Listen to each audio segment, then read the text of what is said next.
নমস্কার বন্ধুরা, রূপা রান্নাঘরে আপনাদের সকলকেই স্বাগত জানাই। আজকে আপনাদেরকে খুব একটা সাধারণ রান্না তৈরি করে দেখাবো। কম বেশি এটা সকলের ঘরেই হয়ে থাকে। ট্যাংরা মাছ দিয়ে আলু বেগুন দিয়ে ঝোল। চলুন দেখে নেওয়া যাক আমি কিভাবে করলাম। প্রথমে এখানে 7-8 পিস আমি ছোটো মাপের ট্যাংরা মাছ নিয়েছি। মাছটিকে ভালো করে ধুয়ে তাতে পরিমাণ মতন হলুদ গুঁড়ো, লবণ আর কিছুটা কাঁচা সর্ষের তেল দিয়ে ভালো করে মাখিয়ে অন্তত পক্ষে 10 থেকে 15 মিনিট এভাবে মাখিয়ে রেখে দেব। যে কোনো আঁশবিহীন মাছে এরকম কাঁচা সর্ষের তেল দিয়ে যদি মাখিয়ে রাখেন তাহলে মাছটা ভাজার সময় দেখবেন তেলটা ফুটছে না। এরপর কড়াইতে সর্ষের তেল দিয়ে তেল গরম হয়ে গেলে মাছগুলোকে ভেজে নেব। এক পিঠ ভাজা হয়ে গেছে, অপর পিঠটি উল্টে পাল্টে আমি ভেজে নিলাম।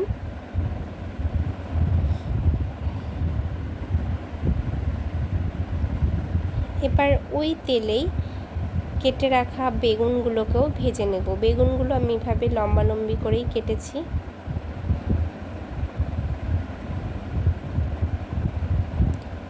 বেগুন ভাজতে ভাজতে চলুন এদিকে একটা মশলা রেডি করে নিই। কিছুটা জল দিলাম, সামান্য জিরে গুঁড়ো, সামান্য ধনে গুঁড়ো, পরিমাণ মতন হলুদ গুঁড়ো, পরিমাণ মতন লবণ, সামান্য চিনি ও সামান্য কাশ্মীরি লঙ্কার গুঁড়ো দিয়ে মিশিয়ে নেব। এদিকে আমার বেগুন ভাজাটাও হয়ে গেছে। এরপরে আলাদা একটি পাত্রে তুলে নেব। স্টিম কমিয়ে বেগুনটা ভাজবেন, দেখবেন বেশি তেল লাগবে না। এরপরে ওই কড়াইতে কিছুটা সর্ষের তেল দিয়ে তাতে কালো জিরে, কাঁচা লঙ্কা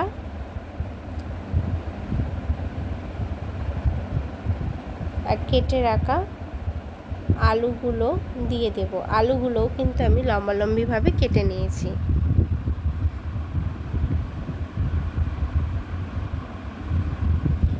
এরপর মধ্যে দিয়ে দেব একটি মিডিয়াম সাইজের টমেটো কুচি।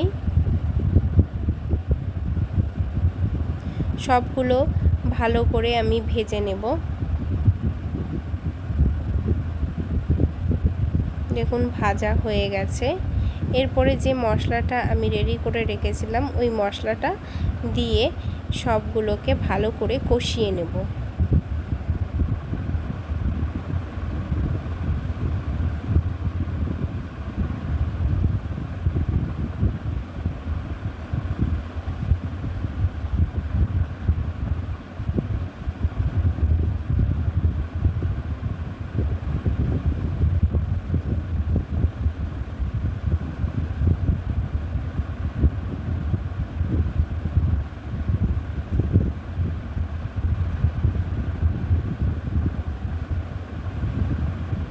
এরপরে কিছুটা গরম জল দিয়ে দেব। ঝোলটা ফুটে উঠলে এর মধ্যে ভেজে রাখা ট্যাংরা মাছগুলো দিয়ে দেব।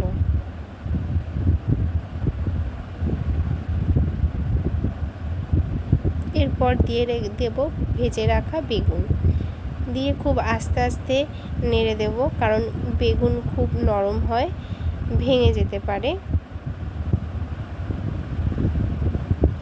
ঝোলটা ফুটে আসলে নামানোর আগে আপনার ধনে পাতা কুচি দিয়ে গরম গরম ভাতের সাথে এইরকম আলু বেগুন দিয়ে ট্যাংরা মাছের ঝোল পরিবেশন করুন।